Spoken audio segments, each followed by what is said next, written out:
우리 하나님 말씀 요한복음 21장 1절에서 4절 말씀입니다. 함께 한 목소리로 합독합니다. 그 후에 예수께서 디베라 바다에서 또 제자들에게 자기를 나타내신 일이 이러하니라. 시몬 베드로와 디두모라 하는 도마와 갈릴리 가나 사람 나다나엘과 세베대의 아들들과 또 다른 제자 둘이 함께 있더니 시몬 베드로가 나는 물고기 잡으러 가노라 하매 저희가 우리도 함께 가겠다 하고 나가서 배에 올랐으나 이 밤에 아무것도 잡지 못하였더니 날이 새어 갈 때에 예수께서 바닷가에 서셨으나 제자들이 예수신 줄 아멘. 부활절은 죽음을 이기시고 승리하신 부활하신 우리 예수님을 인하여 감사하며 또 감격하며 기뻐하는 기독교 최고 축제의 날입니다.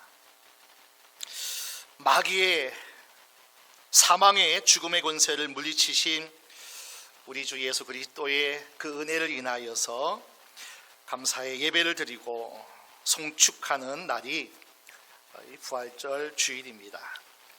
절망을 이겨내고 모든 인류에게 희망을 주신 그 하나님께 예배하는 날이 바로 오늘 거룩한 주일 가운데 부활절 예배입니다. 우리가 찬송 가운데서도 사셨네 우리 구주 예수 다시 사셨네. 예수 우리 죄를 위하여 죽으신 이후에 부활하시고 승천하신 그 주님을 오늘도 찬양하는 복된 시간입니다. 이 세상에서 가장 무서운 것이 있다면 사망 권세일 겁니다. 우리의 건강도 우리의 명예도 우리의 모든 힘도 죽음 앞에서는 참 무기력하고 너무나 연약한 우리의 인간의 한계 존재임을 우리는 부정할 수가 없습니다. 가장 무서운 것, 죽음은 모든 것을 다 끝내버립니다. 그러나 예수 안에는 죽음을 이기고 다시 사는 부활이 생명이 있는 줄로 믿습니다. 예수 안에서는 죽음이 끝남이 아닙니다. 절망이 끝남이 아니에요. 세상은 다 할 수 없고 끝났다 하는 그러한 사망 선고를 받았다 할지라도 예수 안에서는 다시가 있습니다. 부활이 있어요. 생명이 있습니다. 그래서 기독교는 부활의 종교요 생명의 종교입니다. 죄는 인간의 죽음을 가져왔습니다. 영원한 심판과 멸망을 가져왔습니다. 그러나 기독교는 참된 종교요 구원이 있는 종교요 영생의 종교이기 때문에 모든 만민이 구원받으려면 모든 만민이 영원한 생명을 얻으려면 예수 그 한 분을 믿지 않고 그 예수님을 따라 천국 가지 아니하고는 어떤 인생도 생명이 있을 수 없고요. 그리고 다시 삶의 역사가 있을 수가 없습니다. 창조가 없는 종교는 도덕이요 철학일 뿐입니다. 그래서 창세기 1장 1절에 태초에 하나님이 천지를 창조하시니라. 모든 세계의 모든 인생의 시작이 바로 기독교 예수 안에 있다는 거예요. 하나님이 세상을 창조하시니라. 이게 기독교의 시작입니다. 또한 무덤에 계시지 않고 그가 말씀하시는 대로 다시 살아나셨느니라. 이게 기독교입니다. 여기 무덤에 계시지 않고 예수는 다시 살아나셨느니라. 우리 예수님이 제자들에게도 3번 십자가 순환과 부활을 그들에게 말씀해 주셨습니다. 그 말씀하신 대로 그가 다시 살아나셨느니라. 이것이 기독교의 핵심, 가장 우리가 붙잡고 또 전하고 외칠 복음이 바로 십자가와 부활입니다. 자, 부활장이라고 하는 고린도전서 15장 2절, 3절, 2절 한번 함께 말씀을 보고 가겠습니다. 고린도전서 15장 2절, 3절입니다. 너희가 만일 나의 전한 그 말을 굳게 지키고 헛되이 믿지 아니하였으면 이로 말미암아 구원을 얻으리라. 내가 받은 것을 먼저 너희에게 전하였노니 이는 성경대로 그리스도께서 우리 죄를 위하여 죽으시고 4절 장사 지낸 바 되었다가 성경대로 사흘 만에 다시 살아나사. 세상 많은 사람들이 믿는다고 하지만은 헛된 믿음이 있다는 거예요. 헛된 믿음을 믿는 사람, 그것을 붙잡는 사람은 구원이 없다는 거예요. 예수 십자가 죽으셨다. 나의 죄와 그리고 저주와 심판은 그분이 담당하셨고 약속대로 말씀대로 3일 만에 다시 살아나셨다. 부활하셨다. 그래서 기독교는 십자가와 부활입니다. 십자가 없는 부활도 없어요. 고난 없는 영광도 없습니다. 그러기에 십자가가 있기에 오늘 우리에게 부활의 첫 열매가 되신 예수님을 찬양하는 우리 모두에게 그런 부활의 열매가 맺을 줄로 믿습니다. 부활은 다시 사는 겁니다. 부활은 이전과 다른 새로운 삶을 하나님께서 허락하신 겁니다. 죽은 자가 다시 산다. 절망과 낙심에 있는 사람이 소망과 희망과 새로운 삶을 살아가는 것, 이것이 바로 기독교의 정신, 부활입니다. 예수님이 부활하시기 이전까지 지구는 커다란 무덤이었습니다. 그러나 주님이 이 땅에 오셔서 우리의 온갖 죄를 담당하시고 죽으신 다음에 사흘 만에 부활하심으로 인해 가지고 이 무덤 같은 지구에 빛이 임하게 되었어요. 처음에 하나님이 창조하실 때 빛이 있어라. 그 빛이 아담이 타락하여 이 땅에 빛이 사라진 이후에 무덤 같은 이 땅에 우리 주님 부활하시고, 그래서 그 거룩한 빛이 이 땅을 비출 때 무덤 같은 이 지구가 다시 빛나는 존재로 하나님이 이처럼 사랑하사 그런 놀라운 하나님의 은혜의 빛이 임하게 되었습니다. 구원이 임하게 되었어요. 하늘 문이 열려지게 되었습니다. 1885년 4월 5일이 부활주일입니다. 한국 최초의 장로교 선교사 언더우드 목사님이 이 땅을 밟고 이 땅을 진단하면서 한숨 섞인 그러한 이 한국 땅의 모습을 보고 나서 절망이요 흑암의 권세가 덮인 이 땅에 한숨밖에 나올 수 없었지만은 그러나 그것을 그대로 하나님께 기도문으로 올려드렸습니다. 여러분 주보에 있는 것 한번 이렇게 펼쳐보시고 그 기도문을 한번 언더우드 목사님의 1885년 4월 5일 부활주일에 이런 하나님께 기도를 올려드렸습니다. 중간에 줄친 곳을 함께 읽어볼까요? 주님, 지금은 아무것도 보이지 않습니다. 메마르고 가난한 땅, 보이는 것은 고집스럽게 얼룩진 어둠, 가난과 인섭에 묶여 사는 사람들 뿐입니다. 주님, 지금은 아무것도 보이지 않습니다. 혼란하고 어지러운 땅, 보이는 것은 이기적이고 수많은 분쟁, 꿈도 희망도 없이 헤매는 사람들 뿐입니다. 이 땅을 찾아와 보니까 흑암의 땅이었어요. 혼돈의 땅이었어요. 공허한 땅이었어요. 분쟁이, 가난과 그리고 잘못된 그런 전통 인습에 의해서 발이 꽁꽁 묶여 있고 양반 세력. 이 땅이 하나님 소망이 없습니다. 캄캄한 어두움입니다. 절망한 그 현상 그대로 하나님께 올려드렸습니다.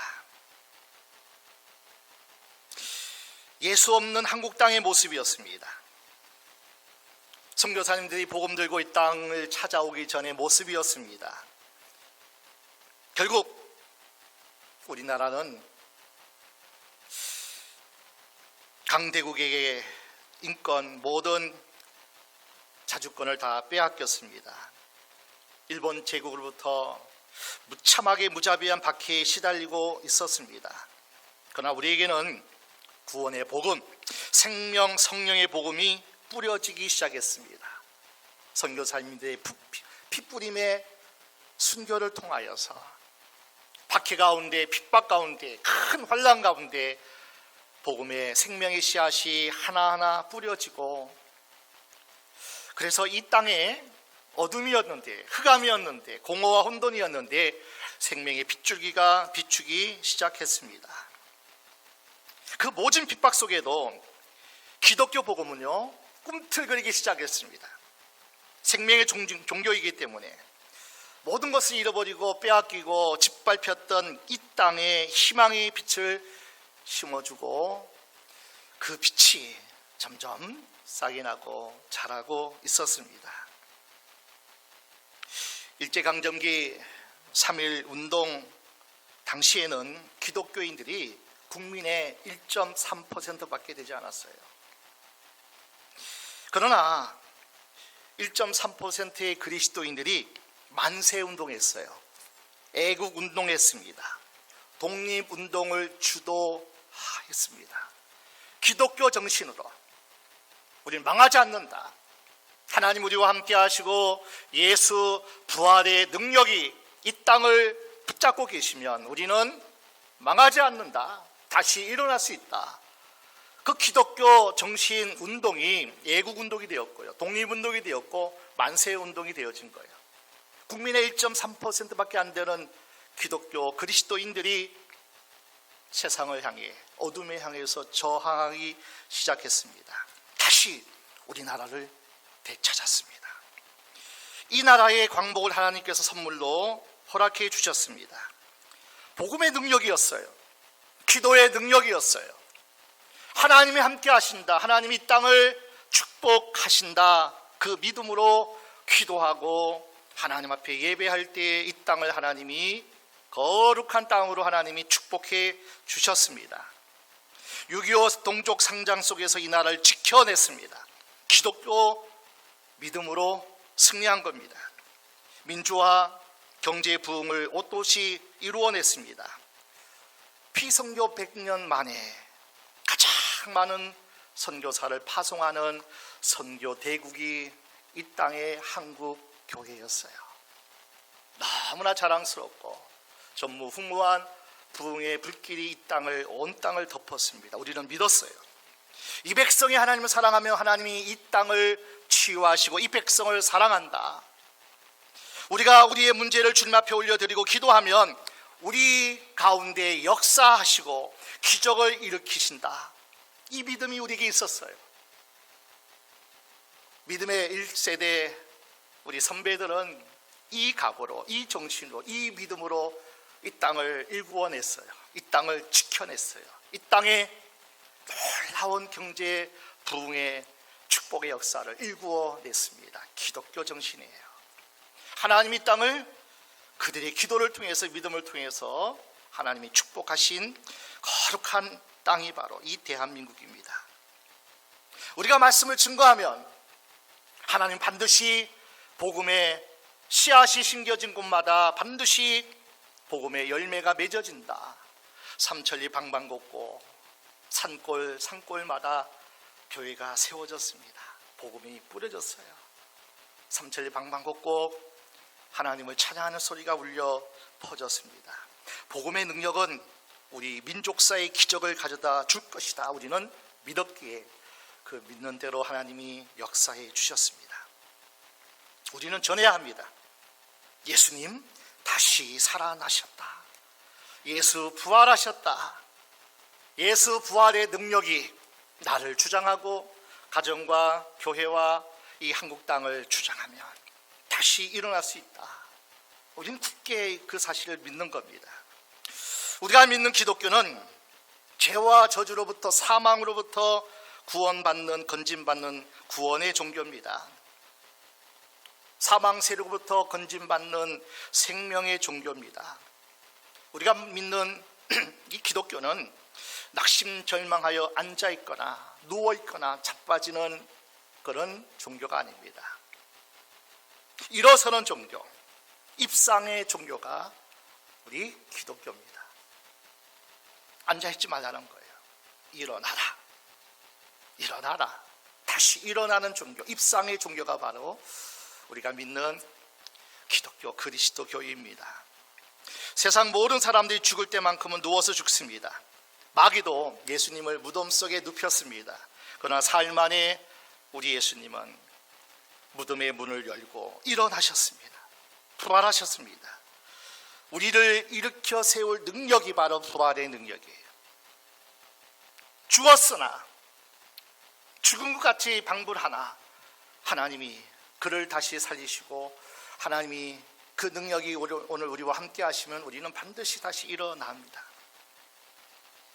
오늘 이 부활주일 저와 여러분 모두가 힘을 얻어서 다시 일어나는 귀한 시간 되시길 주의 이름으로 축원합니다. 오늘도 부활하신 예수님의 복음을 전하면 마귀는 두려워 떨게 됩니다.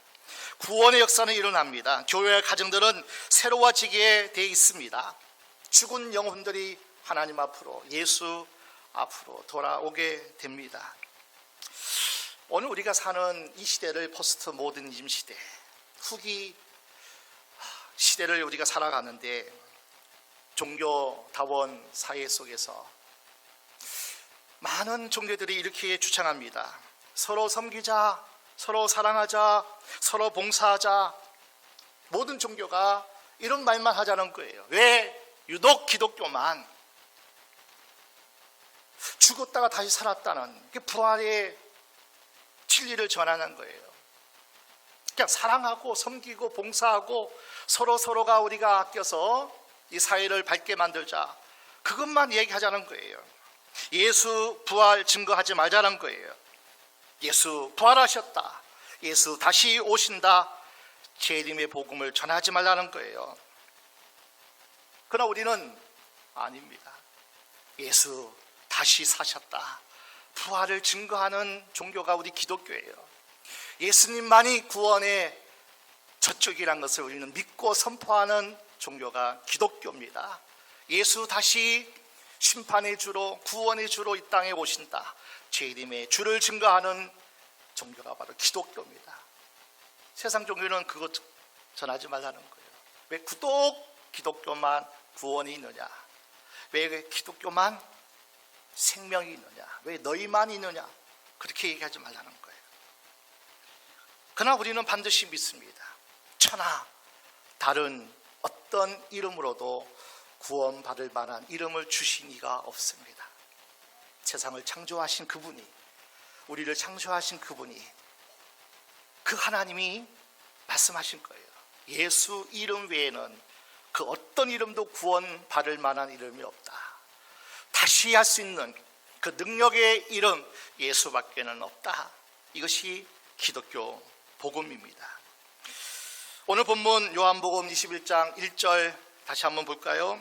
그 후에 예수께서 디베랴 호수에서 제자들에게 자기를 나타내셨으니, 그 후에 또 주님이 나타나셨어요. 그 이전에 벌써 20장에 보니까 예수님이 제자들에게 이미 나타나셨어요. 두려워 떠는 제자들에게, 로마 군병들에게 못 박히는 그 장면을 다 봤잖아요. 죽은 예수를 봤잖아요. 그 두려울 수밖에 없죠. 예수 믿는 우리도 저들에게 잡혀 죽게 될까 봐 두려워하는 그들에게 주님이 찾아오셨어요. 찾아오셔서 그들에게 말씀하는 겁니다. 너희에게 평강이 있을지어다. 두려워하지 말라는 거예요.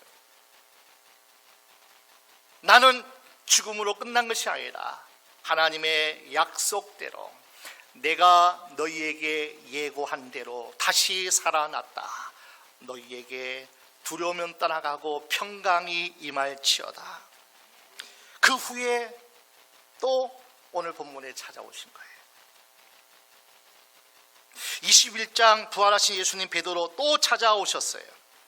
그 후에 이미 그들에게 찾아가셨는데, 부활한 몸을 그들에게 이미 보여줬는데, 예수 만났는데 그들은 또 디베랴 바닷가 그들의 고향으로 내려가서 주님이 그들을 찾아가신 거예요.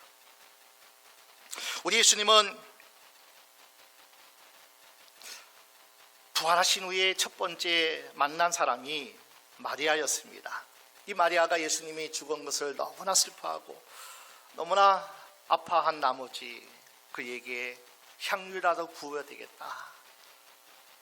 무덤에 찾아가서 시신에 향유라도 부어야 되겠다.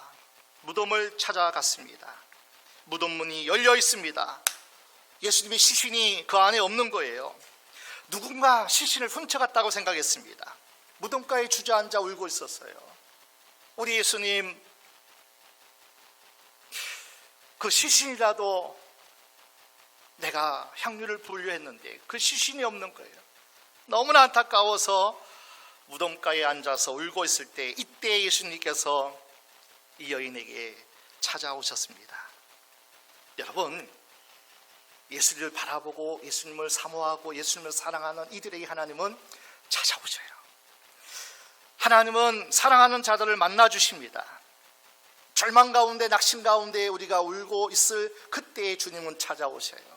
힘들어할 때, 아파할 때, 너무나 고통스러운 우리의 삶의 환경에서 살아갈 때 그때 마리아를 찾아가신 주님처럼 오늘도 우리에게 찾아오십니다. 부활하신 예수님 다락방에 모여있는 그들에게도 찾아가셨잖아요. 나는 세상 끝날까지 너희와 함께한다. 너희에게 평강이 있을지어다. 사도 바울에게 부활하신 예수님이 찾아가셨습니다. 제자들에게 일반적으로 12번 나타나셨고요. 맨 나중에 만삭 되지 못한 나에게도 부활의 주님이 찾아오신 거예요. 다메섹 도상에서 빛으로 주님이 찾아오셨어요. 사울아 사울아 왜 네가 나를 핍박하느냐. 바울은 고백하는 거예요. 만삭되지 못한 죄인 중에 괴수인 나에게도 주님께서 나에게 찾아오셨다. 그렇게 일꾼 그렇게 하나님께 고백했습니다. 내가 무엇이간데 나를 찾아오셔서 생명으로 구원해 주셨고 나에게 찾아오셔서 일꾼으로 사도로 부르셨다고 예수님이 제자로 삼으셨다고 사도 바울은 위대한 고백을 하게 됩니다. 하나님은요 당신이 쓰실 하나님의 일꾼들을 사명자들을 하나님이 찾아가셔요. 바울에게 찾아가신 것처럼 오늘 우리가 사명자라면 오늘 우리가 하나님의 은혜를 입고 하나님 앞에 쓰임받을 일꾼이라면 주님은 우리를 찾아오실 줄로 믿습니다. 오늘 본문 그 후에 또 고기 잡으러 떠난 베드로 일행을 하는 주님께서 찾아오셨습니다. 밤새도록 그물을 내렸어요. 과거에 베테랑급인 이 어부들이 예수님이 죽으셨고 그리고 예수님이 부활하신 것을 만났지만은 어떤 연고로 그들은 또 다시 바닷가에 가서 그물을 내리고 있어요. 잡히시던 날 예수님을 모른다고 3번씩이나 부인했던 베드로 수제자로서 실패하고 말았어요. 부활하신 예수를 만났지만은 예루살렘 거리에 나가서 예수 다시 사셨다고 복음을 증거해 했던 그들이 디베랴 바닷가에 또 고기 잡으러 내려간 거예요. 그때 주님은 그들을 또 찾아갑니다. 그날 밤에 오늘 본문 3절 아무것도 잡지 못하였더니 그렇다면 왜 예수님께서 사랑하는 베드로와 함께하는 제자들을 또 찾아가셨을까요? 실패했어요. 사명의 실패요. 부활하신 주님을 만났음에도 불구하고 또 쪼그라들고 두려워하는 인생의 실패자인 그들에게 주님은 또 찾아가셨습니다. 그들은 밤새 고기 잡았는데요. 빈배였어요. 빈 그물. 그러나 주님은 먼저 그들에게 생활고를 해결해 주시기 위해서 하나님의 기적을 맛보게 하기 위해서 빈 그물에 가득 하나님이 예수님이 기적으로 그들에게 채워주셨습니다. 자, 21장 6절입니다. 가라사대 그물을 배 오른편에 던지라. 그리하면 얻으리라 하신대 이에 던졌더니 고기가 많아 그물을 들 수 없더라. 우리가 믿음이 연약해서 확신하지 못하고 베드로처럼 또다시 두려움 속에서 하나님을 사명을 잃어버리고 떠날 때가 있어요. 그때 주님은 우리를 찾아오셔요. 너 사명자야. 너 생활 속에 내가 살아있음을 내가 보게 하리라. 기적을 일으켜 주셔요. 배 오른편에 던져라. 내 말에 순종해봐라. 세상 그 어떤 것도 아닌 내 말에 하나님 말씀에 순종해봐라. 배 오른편에 던져라. 주님이 그렇게 하라 하셨다면 순종하면 큰 기적을 맛보게 하신다는 거예요. 그래서 하나님은 오늘 우리 찾아오시는데 너 나를 더 확실히 믿어라. 더 견고한 신앙으로 사명자로 서 있어라. 그러기 위해서 우리의 생활 환경 속에서 주님은 기적을 먼저 우리에게 맛보게 하시기도 해요. 빈 배, 빈 그물, 너무나 환경 가운데 힘들어할 때 낙심하고 절망하여 두려움 속에 있을 때 주님이 찾아오셔서 또 말씀하는 거예요. 혹은 목사를 통해서 주위에 사랑하는 또 우리 지인들을 통해서 하나님의 음성을 우리에게 들려주실 때가 있어요. 그때 순종해 보세요. 그때 다시 주님 앞에 돌아보세요. 다시 하나님 안에 거해 보세요. 그때 하나님 뭐예요? 고기가 많아 그물을 들 수 없더라. 기적으로 우리에게 역사해 줄 줄로 믿습니다. 오늘 저와 여러분에게 왜 주님이 찾아오실까요? 사랑하시기 때문에 찾아오시는 거예요. 내가 너를 이만큼 사랑한다. 내가 너를 이만큼 사랑한다. 너는 실패자요, 배신자요, 확신도 없고 두려움 속에 떠는 그런 인생일지라도 나는 너를 사랑한다. 찾아가실 거예요. 세상 사람은 다 멀리 떠나간다 할지라도, 다 포기하고 나를 저버린다 할지라도 주님은 찾아가셨어요. 내가 너를 위해서 죽었다. 내가 너를 위해서 다시 살아났다. 로마서 5장 8절 함께 보겠습니다. 로마서 5장 8절입니다. 우리가 아직 죄인 되었을 때에 그리스도께서 우리를 위하여 죽으심으로 하나님께서 우리에 대한 자기의 사랑을 확증하셨느니라. 내가 널 위해서 죽었어. 너 실패 때문에, 너 낙심, 절망, 두려움 때문에 내가 십자가의 그 모든 저주를 못 박았다. 갈라디아서 5장 24절 말씀대로 정과 욕심을 십자가에 못 박았느니라. 그리스도 예수의 사람은 정과 욕심을, 그 놀라운 하나님의 기적을 경험하기 위해서는 못 박는 자가 되어야 된다는 거예요. 우리 예수님이 그 저주를 담당하셨어요. 내가 너를 사랑한다. 너는 사명자야. 고기 잡는 업으로 인생을 마칠 자 아니야. 너는 사람 낚는 어부가 돼야 돼. 너는 내가 불렀어. 내가 너를 사명자로 세웠어. 하나님은 우리에게도 사명을 있다고 말씀합니다. 우리에게도 비전을 주셨습니다. 그 비전 내려놓고 가면, 그 비전 사명 감당하지 못하면 너 망해, 너 죽어. 주님이 찾아오셔서 말씀하시는 거예요. 너 다시 살기 위해서 내 말을 들어, 내 안에 거해, 나에게 맡겨, 모든 죄짐 다 던져버려. 자기 사명 회피하고 떠난 사람들에게 오늘도 주님은 베드로를 찾아가신 것처럼 찾아오십니다. 너 그 사명 감당하기 위해서 실패자로서 자격지심 있잖아. 부활을 목격했고 또 떠났잖아. 얼마나 부끄러울까요? 얼마나 죄의식이 있을까요? 얼마나 자의식이 있을까요? 얼마나 다른 제자들은, 다른 사람들은 그래도 예수님을 끝까지 따라가고 또 예수를 믿는 사람이 있는데 제자로서, 수제자로서 얼마나 많은 상처가 있었을까요? 얼마나 많은 비교의식이 있었을까요? 그때 주님은 찾아가셔요. 너 사명 감당하기 위해서는 내 사랑을 입어야 돼. 너 사명 감당하기 위해서, 그 비전 이루기 위해서 깊은 상처 치유하시기 위해서 베드로야, 네가 나를 사랑하느냐? 너 정말 나를 사랑하느냐? 아직도 사명자로서 너에게 사명을 주노라. 내 양을 먹이라. 내 양을 치라. 네가 나를 사랑한다면 과거는 묻지 않겠다는 거예요. 치유해 주시기 위해서, 베드로의 상처를 싸매어 주기 위해서 주님은 베드로에게 찾아가셨어요.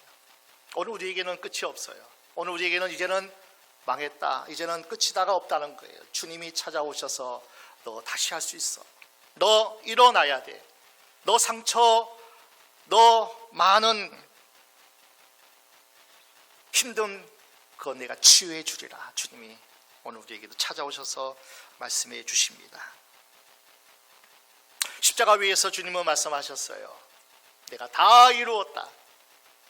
모든 저주, 모든 심판, 모든 절망, 모든 질병, 채찍의 맞음으로 십자가의 보혈 흘림으로 다 나음을 받았도다. 치료함을 받았도다. 질병, 예수 안에서 우리가 자유롭다는 거예요. 모든 가난, 예수 안에서 얼마든지 이해가 되고 보완적으로 하나님이 축복해 주시겠다는 거예요. 왜 예수님께서 베드로를 찾아가셨습니까? 다시 일으키시기 위해서 올라간 거예요. 다시 너 예루살렘으로 올라가야 돼. 다시 복음 전하는 자로 다시 한번 일어나야 돼. 여러분, 시편은요, 다른 길로 가라는 하나님의 사인이기도 해요. 우리가 뭘 잘못했는데 사명자의 길을 걷지 않고 제 길로 가면 실패하는 것이, 이것이 복이에요. 하나님 주신 사명을 잃어버리고 빼앗기고 잘 돼 보세요. 사업도 잘 되고 내가 계획한 거 다 잘 되면, 성공하면 주님 그를 부르신 거 아니잖아요. 실패가 주님의 사인이에요. 너 다시 돌아와라. 너 실패했니? 너 다시 사명 붙잡아야 돼. 이 종에게도 그런 실패 끝에, 그런 아픔 끝에, 그런 절망 끝에 주님이 찾아오셨어요. 그 절망이, 그 실패가 하나님의 사인이에요. 다시 해보자는 하나님의 격려일 뿐이에요. 실패가 끝이 아니라는 거예요. 생활 전선에서 고통 가운데 있다면은, 실수로 자책하고 우리가 있다면은, 주님 오늘 부활하셨어요. 주님 다시 사셨어요. 사랑하는 제자들이기에 주님은 버리지 않고요, 또 찾아가셔서 위로해 주시고 또 치유해 주시고 다시 사명 주시고 다시 일으켜 주셔서, 그래서 예수님은 오늘 저와 여러분에게도 변함없이 그 사랑을 안고요, 이 시간 사모하고 이 시간 예배하는 저와 여러분에게 주님은 여러분의 마음에 깊숙이 자정해 주시기를 원하고요, 여러분의 삶의 환경에 여러분이 원하는 기도의 제목, 비전, 사명 위에 주님은 직접 개입하고 싶어 합니다. 절망이니 실패니 그것도 아픔이니 하나님은 오늘 우리에게도 말씀하셔요. 너 다시 일어나야 되고 다시 하나님의 은혜 가운데 서야 된다고 우리에게 말씀해 주고 있습니다. 사랑하는 우리 사랑하는 새생명교회 공동체 모든 이들에게 주님의 그 놀라우신 축복의 말씀, 두려워하지 말라. 너희에게 평강이 있을지어다. 베드로야, 나를 사랑하느냐? 주신 사명, 십자가 잘 지어라. 하나님 앞에 쓰임 받아야 되겠는데, 하나님 앞에 붙잡혀야 되겠는데, 너 오늘 나를 만나자.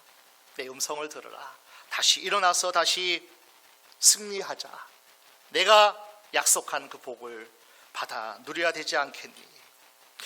우리 마지막 21장에 하나님 말씀을 함께 듣겠습니다. 20절, 21절 같이 보겠습니다. 베드로가 돌이켜 예수의 사랑하시는 그 제자가 따르는 것을 보니 그는 만찬석에서 예수의 품에 의지하여 주를 누구 오니까 묻던 자라라. 이에 베드로가 그를 보고 예수께 여짜오되 주여 이 사람은 어떻게 되겠삼나이까? 예수께서 가라사대 내가 올 때까지 그를 머무게 하고자 할지라도 내게 무슨 상관이냐, 너는 나를 따르라 하시더라. 너는 나를 따르라 하시더라. 친구 따라 강남 간다는 말도 있어요. 그러나 우리는 예수만 따라가기를 축원합니다.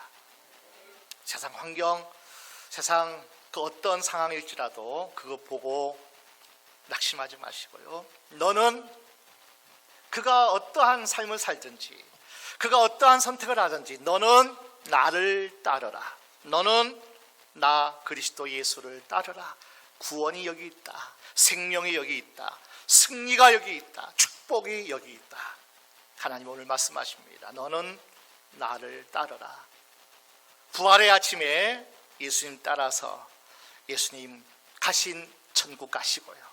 예수님 따라서 수많은 생명을 살리시고, 아멘. 예수님 따라서 오늘 우리에게 기쁨과 감격의 이 은혜를 주신 것처럼 여러분도 그러한 예수님을 따라서 많은 사람 살리고 세우는 귀한 하나님의 자녀, 하나님 주신 사명자 되시기를 주의 이름으로 축원합니다. 주의 이름으로 축원합니다.